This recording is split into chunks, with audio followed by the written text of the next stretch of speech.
अस्सलाम वालेकुम dear students, कैसे हैं आप सब। My name is Rayan Malik and I am here to teach you science class 8।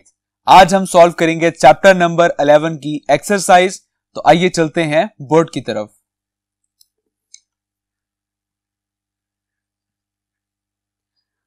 So exercise question number 1, multiple choice question. MCQ number 1 is, what are materials that can be decomposed by microbes called? Option A, biodegradable, B, biological, C, compostable and D, degradable. So, वो material जो कि decompose हो जाते हैं microbes की वजह से, उन्हें हम कहते हैं biodegradable. Okay, so the option A is correct, biodegradable.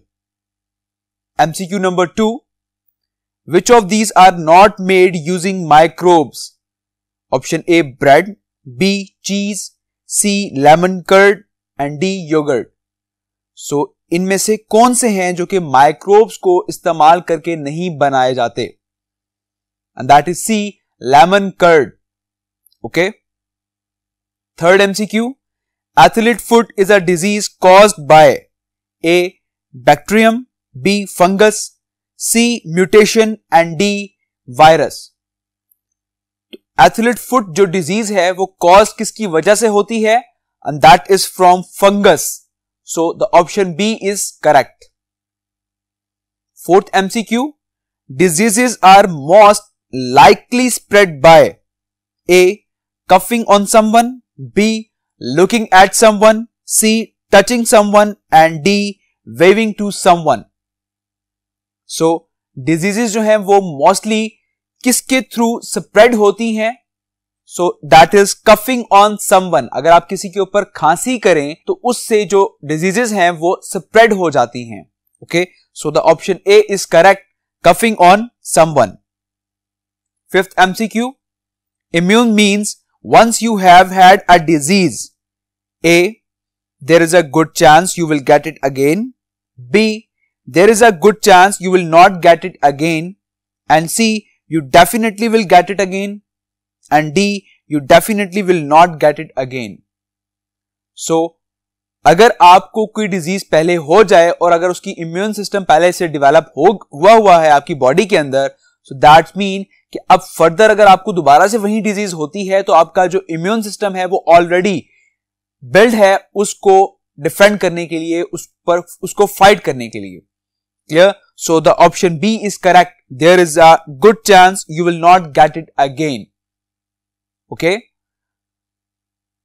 So now the second question, true or false? So आपने मार्क करना है कि इसमें से कौन सी स्टेटमेंट ट्रू है और कौन सी फॉल्स है। So the first statement is, not all fungi are microbes. कि सबके सब फंजाई जो है वो माइक्रोब्स नहीं होते। So that is true. Yes, all fungi are not microbes. Second statement, compost bins have an open bottom to allow air into the heap.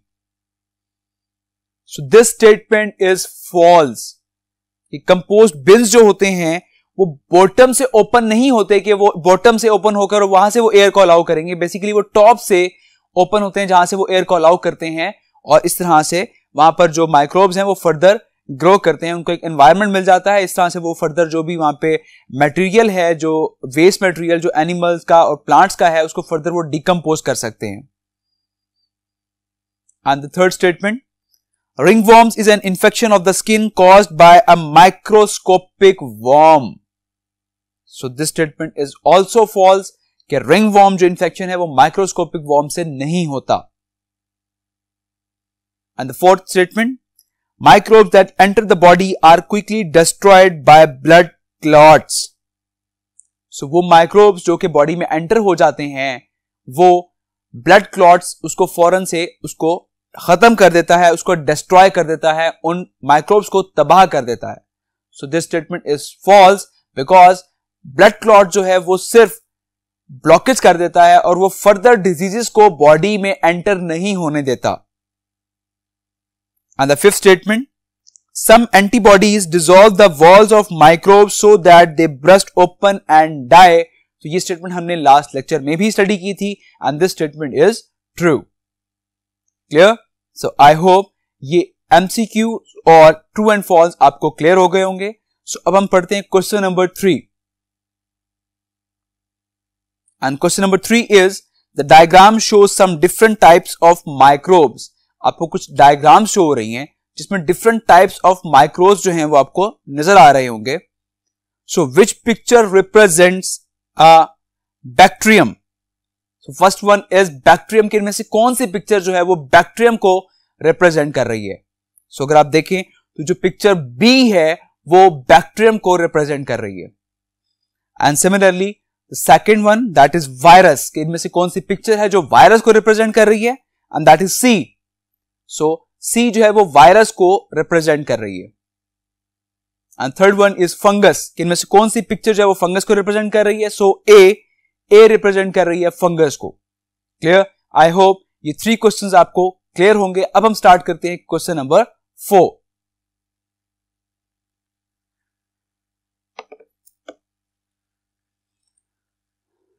So now question number 4, the diagram represents the main parts of a sewage work.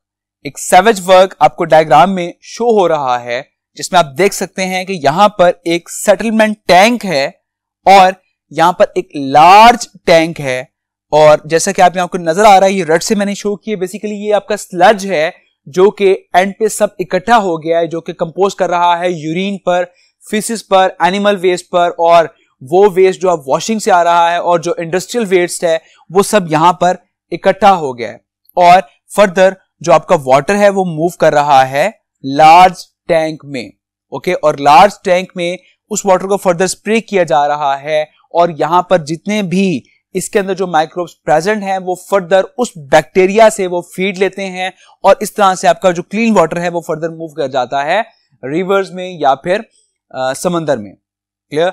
I hope यहां आपको diagram clear हो गई होगी। अब हम question discuss करते हैं।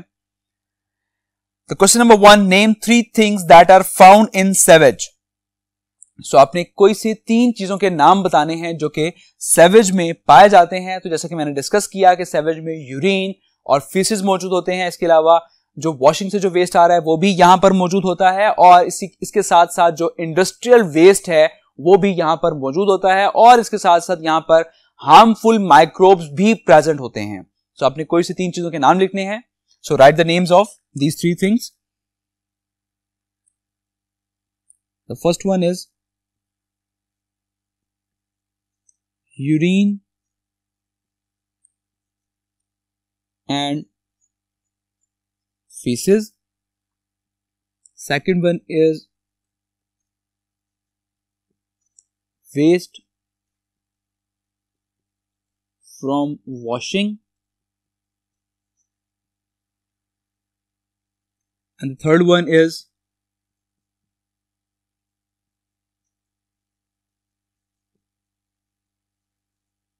industrial waste, and the fourth one is harmful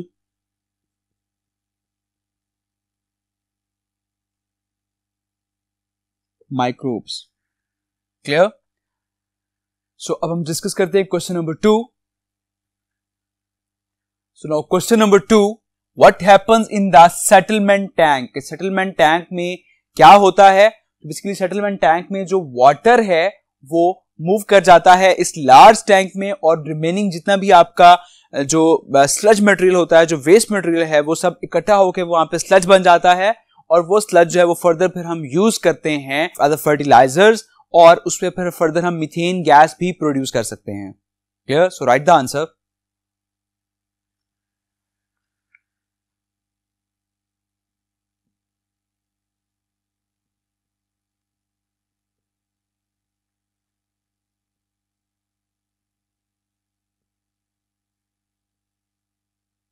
The liquid left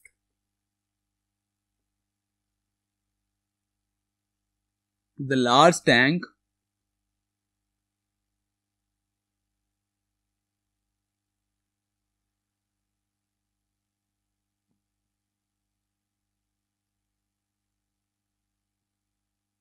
and the solid waste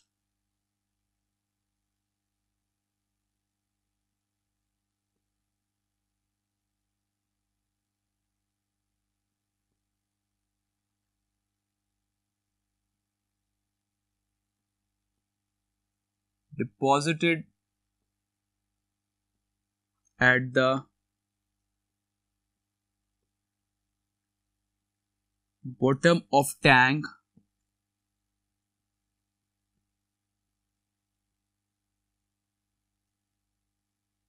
to form sludge.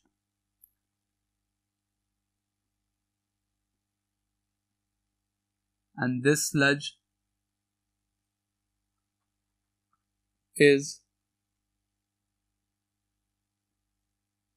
further used to make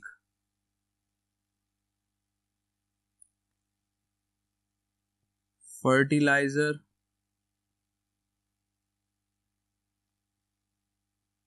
and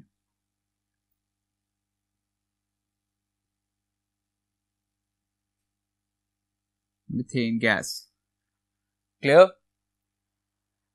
And similarly, this third question, liquid from settlement tank is sprinkled over stones covered in bacteria. What do these bacteria do? तो जो कि liquid जो कि settlement tank से move करके large tank में आ रहा है, वो स्प्रिंकल किया जाता है over stone covered in bacteria. And what do these bacterias do?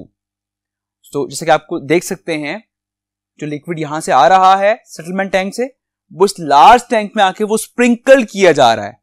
अब क्योंकि वो जो लिक्विड जो स्प्रिंकल किया जा रहा है उसमें भी माइक्रोब्स अटैच है और वो जो डिकम्पोज मटेरियल था उसमें भी वो मटेरियल सब का सब अटैच है. सो उस मटेरियल में क्योंकि यहां पर भी बैक्टीरिया प्रेजेंट है, सो वो बैक्टीरिया जो है वो फीड होंगे उस वाले वेस्ट मटेरियल से. Clear? So write the answer.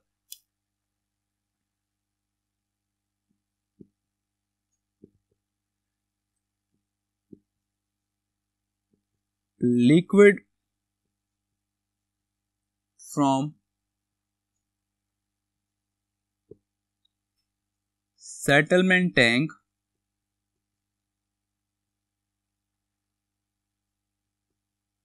is sprinkled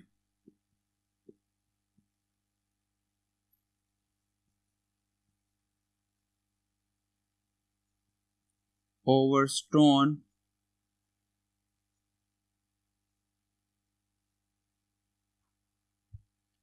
covered in bacteria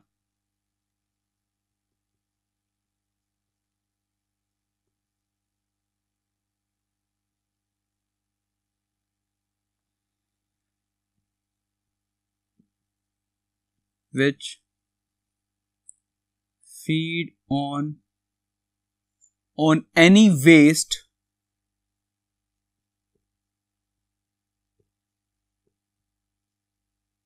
that remains in the liquid.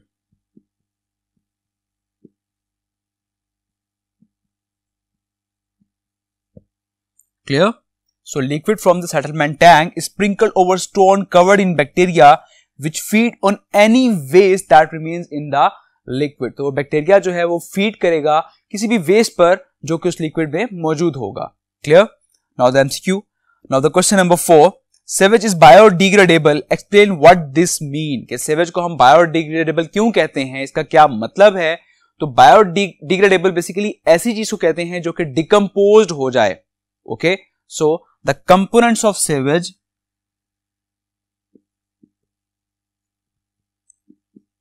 this means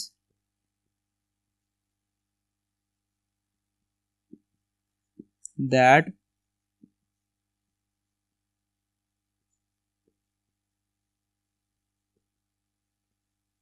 components of sewage is biodegradable.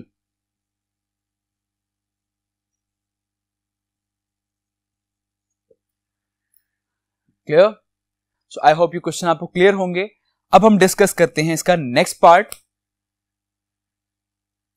Now question number 5. What happens to the clean water when it leaves a sewage work? सो clean water जो है वो कहां move कर जाता है, जिसके मैंने डिस्कस किया था आपसे कि वो जो क्लीन वाटर है वो रिवर्स और समंदर की तरफ वो मूव कर जाता है. So write the answer.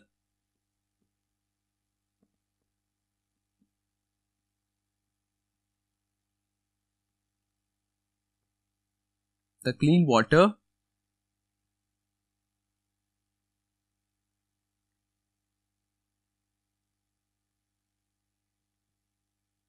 pumped into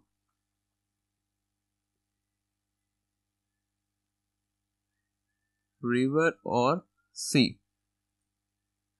Clear? Now question number 5. Athlete's food poisoning, flu, ringworm, smallpox and whooping cough are diseases caused by microbes. So यहाँ पर कुछ diseases के name mention हैं जो के microbes की वजह से caused होते हैं. So the question is, which two of these diseases are caused by bacteria, viruses and fungi? So इनमें से कौन से दो diseases हैं वो बैक्टीरिया से कॉज होते हैं, वायरस से कॉज होते हैं और फंजाई से कॉज होते हैं. सो बैक्टीरिया से फूड पॉइजनिंग और वूपिंग कफ कॉज्ड होती हैं. So write the answer, that is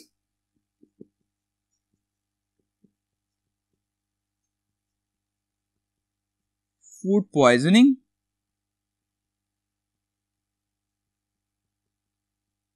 and whooping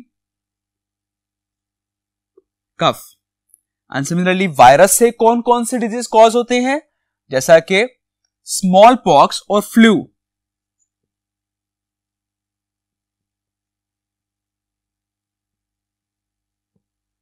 and similarly fungi से कौन कौन से कॉज होते हैं, that is athlete foods and रिंगवर्म्स.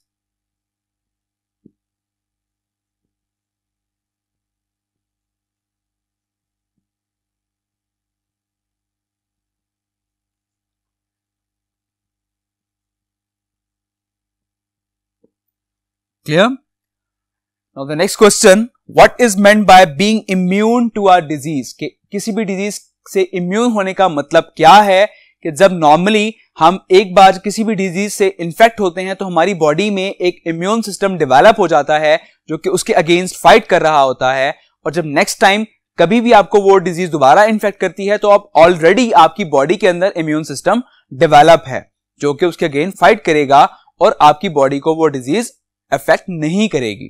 So write the answer,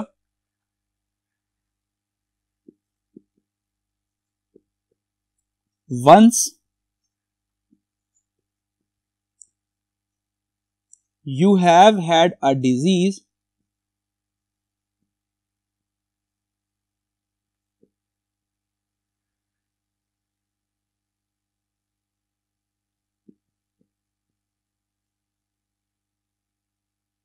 it means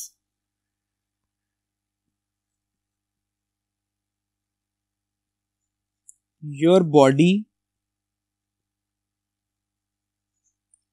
usually protected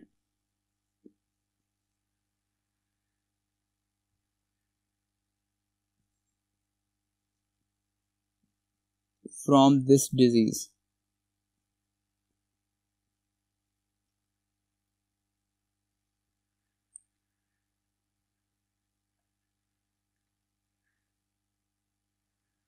clear? So I hope इस question का आंसर आपको clear हो गया होगा. Now move to the next question. Question number 3. Suppose you had to go abroad to a country where a deadly disease was common. How might a doctor help you avoid catching the disease? तो let's suppose कि अगर आप किसी abroad country में जाते हैं और वहां पर एक डेडली डिजीज है, सो डॉक्टर किस तरह से आपकी हेल्प करेगा कि आपको वो उस डिजीज से कैच करने से अवॉइड रहो. ओके, सो डॉक्टर जो है बेसिकली हमें उस डिजीज की वैक्सीन हमें लगा देगा ताकि हमारी बॉडी में एक इम्यून सिस्टम जो है उसके लिए डेवलप हो जाए और वो उस डिजीज के अगेंस्ट फाइट कर सके. Okay, so write the answer,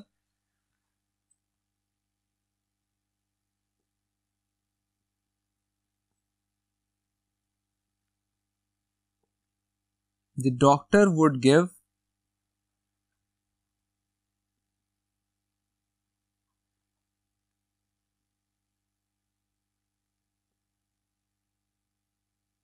vaccination for that disease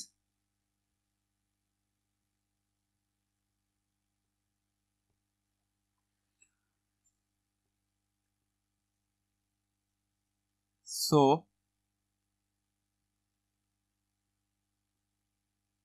your body immune to the disease.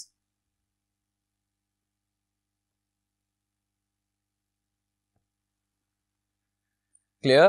Doctor जो है वो आपको वैक्सीनेशन देगा उस डिजीज की, ताकि आपकी बॉडी जो है वो इम्यून हो जाए उस डिजीज के लिए, ताकि अगर आपको वो डिजीज आपके ऊपर एक्ट करती भी है तो आपकी बॉडी ऑलरेडी रेडी होगी उसके अगेंस्ट फाइट करने के लिए, उसको डिफेंड करने के लिए. आई होप ये क्वेश्चंस आपको क्लियर हो गए होंगे. तो अपना बहुत सारा ख्याल रखिएगा. Take care. अल्लाह हाफिज.